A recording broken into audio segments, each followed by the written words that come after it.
Well, hello and welcome to Knife Delights. Here on the table today we have got Barlows, most specifically Barlows made by Imperial Knife Company.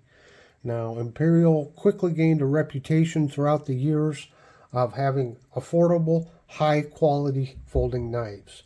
At one point, I read this online, they said they were making 100,000 knives a day. I find that hard to believe. I can't back that up. I'm wondering if somebody added an extra zero to where it was 10,000 a day. But nonetheless, no matter what the number was, Imperial came up with some very innovative ideas. They came out with several patents in order to make these knives, make them as cheaply as possible. They became very popular with the common working man. You know, the man that just, well, he's working to feed his family and clothe his family and keep his family's home heated.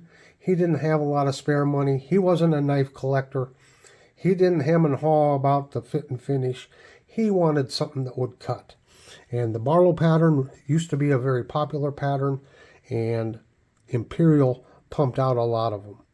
When I go to antique stores, hands down, the most common Barlow knife for me to find is an Imperial. So, to me, just on that anecdotal evidence, I think the Imperial Barlow was probably the best-selling Barlow knife in the United States. Now, Imperial knife got its start in about 1916 when two men, Felix and Michael Mirando, moved to Providence, Rhode Island, and they opened up Imperial knives. Now, I don't know the first year that they made a Barlow, but the earliest model that I have here is actually a Hammer brand. And Hammer brand was a brand, a trademark that was originally owned by New York Knife Company. New York Knife Company was a company that first came out with the very first official Boy Scout knife. But anyway, the Depression era hit, 1930s time frame. Things were tough, and New York Knife went out of business, and so Imperial purchased that trademark. So my very first Barlow here on the left is this one with the red covers, and it's a two-bladed, and you can see the tang stamp here. Got a little oil on it still, and that is one of 3 Hammer brand tang stamps. It also has 2 patent numbers on it, and I will be posting or inserting pictures of the different patents, and you can pause them and read them if you would like to. But Imperial came out with a lot of improvements in order to streamline the knife making process to make them cheaper. Before we go any further, I don't know if Imperial came out with the shell cover method or not, but they sure used it to their advantage if they didn't. So what is meant by shell cover? Well, these are your covers here, and there's a tab on this model. You got a tab right here, and you have a tab right there. So you just lay that cover on, and then you bend those tabs over.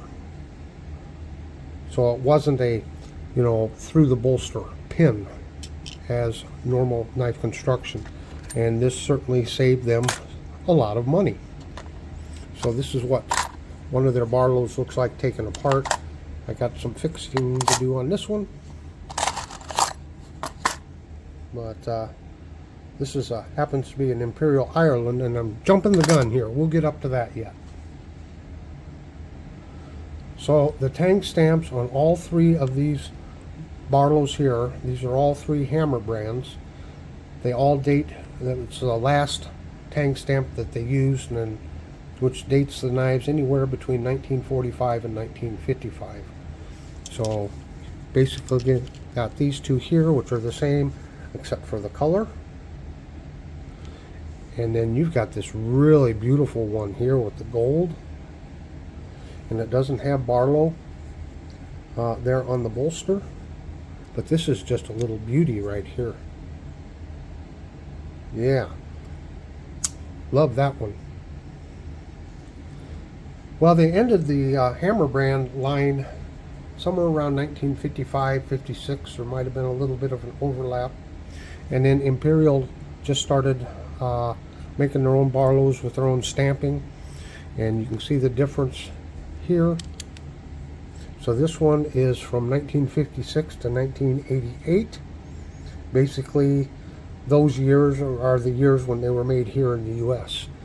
But you can see they are a little bit bigger than the old Hammer brand.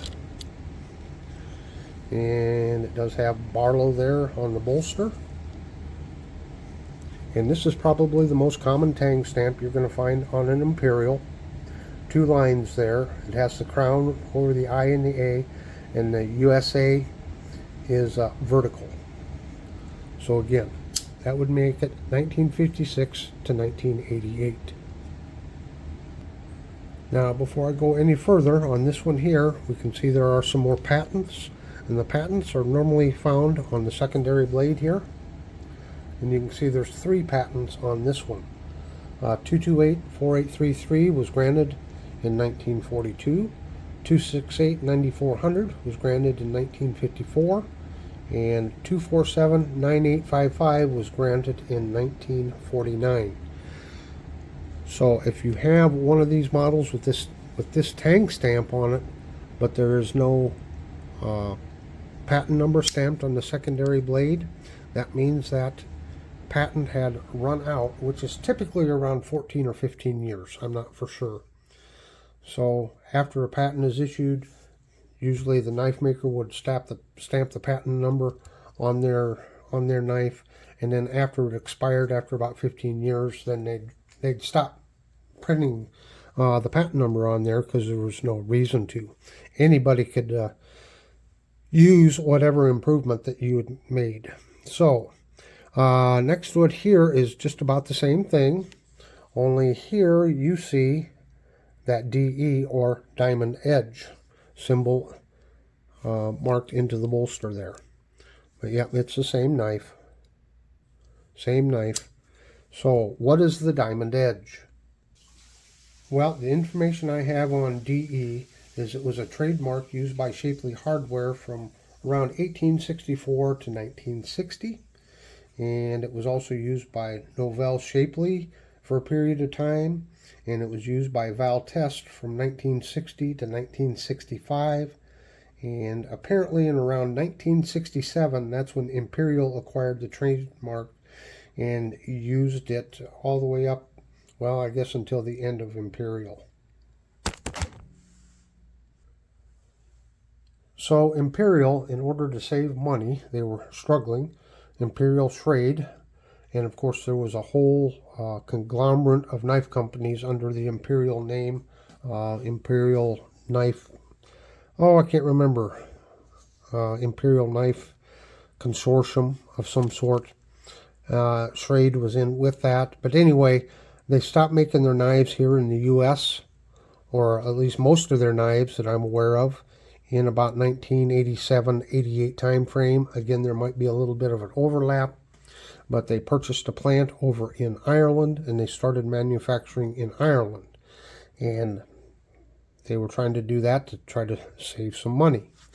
So our next one here, as you can see, these basically all have the same covers and everything. You do see Barlow, the print is a little different on some of those. But basically it's the same knife. And then that's where you get this tang stamp here of Imperial Ireland. So this one would have been made after, or in 1988 or after.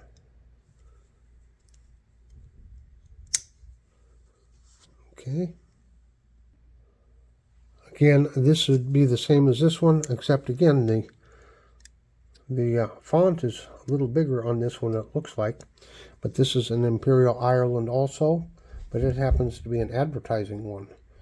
And it's Albert Lee Seed House. That's in Albert Lee, Minnesota, and they are still in business. Now, in a further effort to appeal to the budget market, Imperial came out with the Apex series of knives, and there's several different patterns in the Apex series. But again, this is Imperial Ireland. It has a Zytel handles to them, and they are extremely lightweight. And this is a single blade Barlow, what they call it, although it doesn't have the traditional bolster on it. And that is the one-bladed Barlow is the AP21, and the two-bladed Barlow here is the AP22. So single blade and double blade. There you go. Now, even after they moved to Ireland, and I don't know, maybe they had cheaper labor costs, maybe the utilities were cheaper, I don't know. But even after trying to do that cost savings, why Imperial Trade ended up going bankrupt. And so you kind of know the rest of the story here, as what has happened with a lot of knife brands. They're manufactured in China now. And here's an example of one that is made in China. And it's very similar, except it has the smooth covers to it.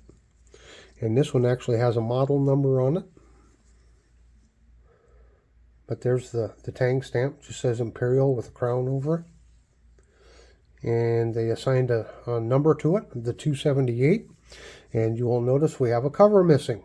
Well, if you want to know about budget knives, I purchased this, and it was laying on my bench here. And one day I just picked it up, moved it somewhere, and the next thing you know, one of the covers had come off. So I just kind of left it off, because I knew someday I'd be doing a video like this. But you can see it's still a shell cover. However, it has been changed. There's the little tab for on the top, but they don't have a tab for the bottom. Instead, they've got this little pin that inserts down in there. So just a little bit different construction there on the Chinese made one. And I do happen to have the box on this one here. And that's what they look like. Yep.